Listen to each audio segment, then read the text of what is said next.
Oh, man.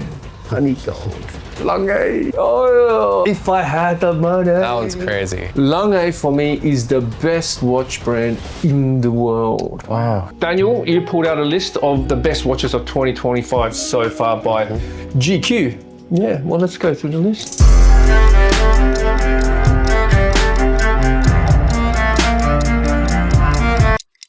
Tudor.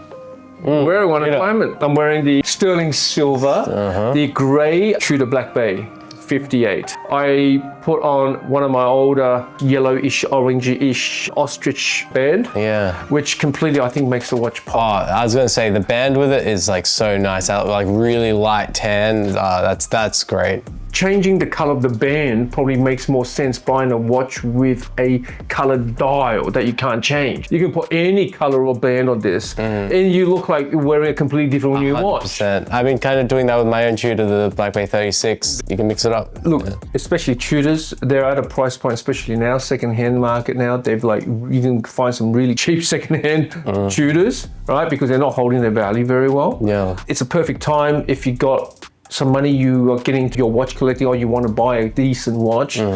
You can probably spend 2 or 3 grand and you can buy a really good example of a Black Bay or whatever, a variant of a Tudor out there. A lot of the designs are strap friendly. You can, mix and match and you can get a lot of good wear out of it. The big reason why I haven't gotten a new watch ever since the Tudor is because I've just been so happy with the Tudor. Yeah. I've just been mixing and matching and stuff. Well, don't forget, that's also one of your very first watches, right? Yes, your first watches, which, holds a memory to it, and if you change the band, you wear it. And that's why I'm saying when you attach a meaning to a watch and you spend time with it, especially like we have talking about it and we've done so much content to it, those watches carries an identity of you within them, right? But Tudor, look, first they released the pink, which till now I still haven't seen one. Now they're releasing the Tiffany blue. I think these are the only 2 Tudors that's commanding a bit of resale. I don't know, I'm just getting a bit tired with it as well now. Yeah, I see Tiffany blue everywhere. I don't mind the overall design of the watch, but like not only is the Tiffany blue so common, but like maybe it's just my feelings towards it. I just feel it's a bit of a feminine. It's a feminine watch. Yeah. Watch. I remember when Tiffany blue first came out, won the Rolex OP.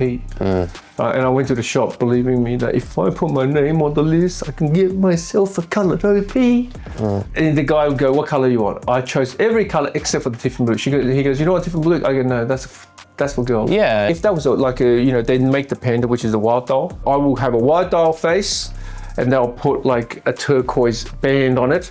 Yeah. So I can wear it to the pool, wear the summer. Exactly. You know what? That gives me the color without losing the masculinity of the watch. Yes. You put the dial on the dial, it becomes feminine. Exactly, and you can't change it. You can't change it. I will probably only buy 3 Tudor watches, and that will be the Tudor Pelagos 39, the burgundy dialed and bezel, dial and bezel, Black Bay 58, and then finally the rubber banded 54.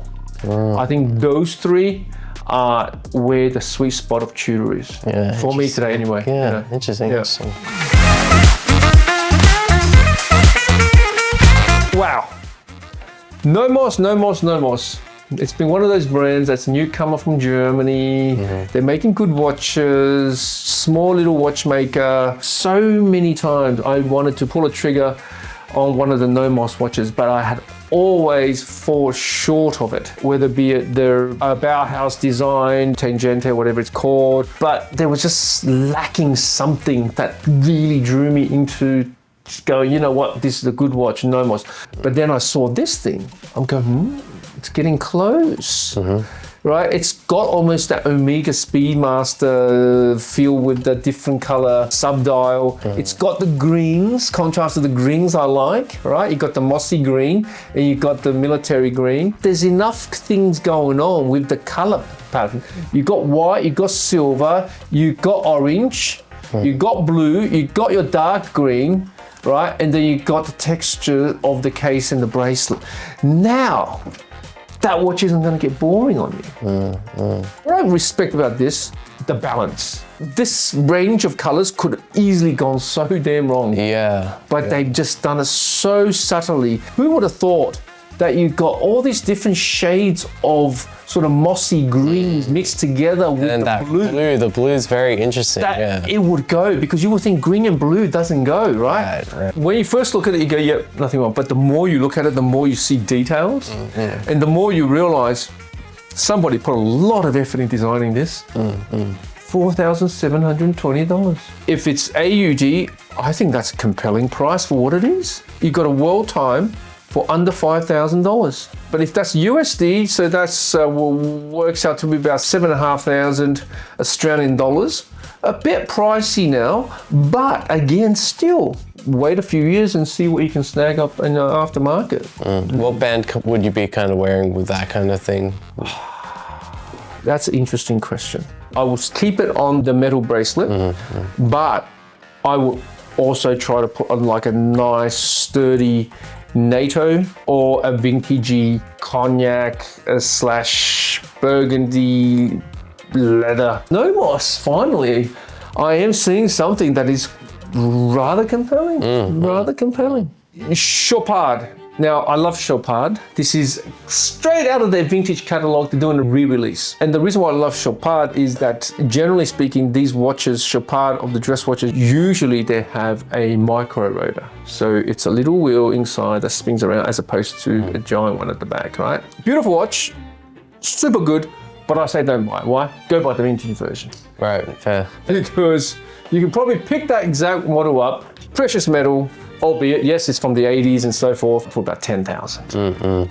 If you're into a watch that looks like that, I think you would prefer the vintage anyways. Because it looks like you want something with a bit of history, a bit of classiness. It's got that Art Deco feel, traditional round case, precious metal, probably got a micro rotor at the back. This now, today, will probably cost you somewhere between $20,000 to $30,000 if you're lucky. But for me, I think go vintage. You can pick one up for about 10 grand.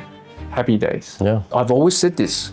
Buy vintage precious metal watches, buy gold watches. Whatever the price they are today, as long as you love the shape of that watch, you get to wear something not only because it's beautiful, but you've got something of real tangible value. Yeah. And as gold prices go up, it will quickly, slowly pay off the money you pay for the watch.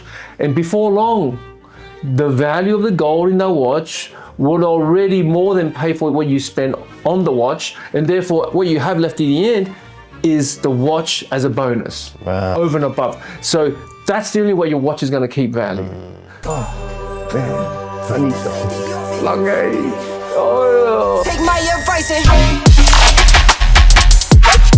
take my advice. I've said it once before and I continue to say it. Lange for me is the best watch brand in the world. Oh, okay. For me anyway. I just think everything about this brand is just what sings to me about the watches I like. Interesting. It's got unique design, quintessential German fonts that's just brute but elegant at the same time. All their windows are always framed, so Yeah, it's got that windowed. finished look. The workmanship on these things is just, you're not going to get any better than that. Not just this model, any other model you choose. Lange. You look at the watch, it's so uniquely Lange. It's like, I'm a German watch, Patek Philippe. You're like, Patek Philippe? I know it's a Swiss watch, but the name doesn't sound Swiss. It sounds a bit French. It's Swiss, but name is French. We sort of get wishy-washy now. I can't say its name without saying it with the accent. Patek Philippe. If I had the money. That one's crazy, yeah. This is a grail, man. This is sports watch in your face. I will smack your grandmother in the face with a watch. And this is asymmetric face. See these two little extensions from the watch face? Yeah. Okay, I like it. Yeah. You know what I'm trying to say? Because it's very subtle as well. It's not like way popping It's in. subtle. Yeah. Right? Now, if you took that away, it's still a pretty watch, but it loses It loses the character. It literally lost its character when you do that, yeah. You know what I mean? That's 110,000 USD. So that's about, God, it's about 170. I'll scared to ask. Oh, the back. Wow. Oh, that's stunning. Every single one of these hand carved, engraved. That one's a beauty. That one's a beauty. She's a beauty, all right. You know, eh? I think that's probably the best. That's, well, I think, well, there's some G-Shock. Let's not talk about that. That's $250. You see, like, After you see that one, you look at the IWC engineer, it's like, you show me the lobster, now I have to settle for a prawn. Exactly. Right? What the hell is that? You know what I mean? Like, why? You know, like, okay, look, the Vacheron Constantin 222 stainless steel.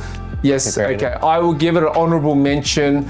This, yes, look, but this looks like also something you buy a Maya counter with time extend, you know what I mean? It's like a weird modern piece of art. Modern piece of art, but not in the best way. It's one of those things that if you wear it long enough, it will date so quickly. 100%. It's already dated. So you sort of peer across all of the brands, all of the things that they have here. This looks like the watch I got for you during our last watch show. Yes, the Vario. The Vario, and it's like... I prefer my Vario. Exactly. I think we've brought you some interesting perspectives and opinions. I can assure you, whatever money you save between now and next year, you are going to be able to purchase 10 times more of the options that you have available to you today. On The Bombshell, thank you very much. Until the next one.